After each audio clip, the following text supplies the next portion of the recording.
என்னையா இப்பயும் கலகலப்பா இருப்பீங்க, இப்ப என்னமா ரொம்ப சோகமா இருக்கீங்க?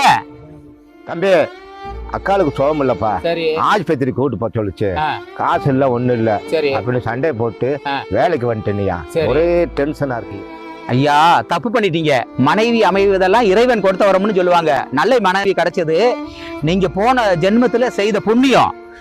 உடனே போய் நான் காசு வாங்கி தாரேன், ஆஸ்பத்திரி கூட்டு போங்க அக்காவை.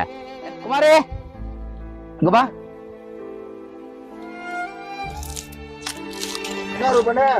உட்காரு. என்னங்கண்ணே? இந்த அக்காவுக்கு சோம் இல்ல. சரிங்கண்ணே. ஆஸ்பத்திரி கூட்டு போகணுமா, காசு இல்ல என் கையில. அப்படிங்களா? காசு இருந்தா குடு. சரி, நான் சாயந்தரம் வாங்கி தரேன். பணம் இருக்கு. சரி. சாயந்தரம் 5 மணிக்கு குழு கட்டணும். சரி. குழு காசு இருக்கு, குடுக்குறேன். சாயந்தரம் 5 மணிக்கு கொடுத்துருவீங்களா? சரி, நான் கொடுத்துடுறேன். இந்தகையா காசு, கொண்டு போய் அக்காவை ஆஸ்பத்திரி கூட்டு போங்க. நன்றிங்கய்யா. நன்றியெல்லாம் சொல்ல வேணாம்னே, இது ஒரு உதவிதான். அக்காவை ஆஸ்பத்திரி கூட்டு போங்க. எல்லாரையும் வாழ்க்கையில எதுக்கு சந்திக்கிறோம், பழகிறோம், விட்டு விலகிறோம்னு எதுவுமே தெரியல பெரியவரே.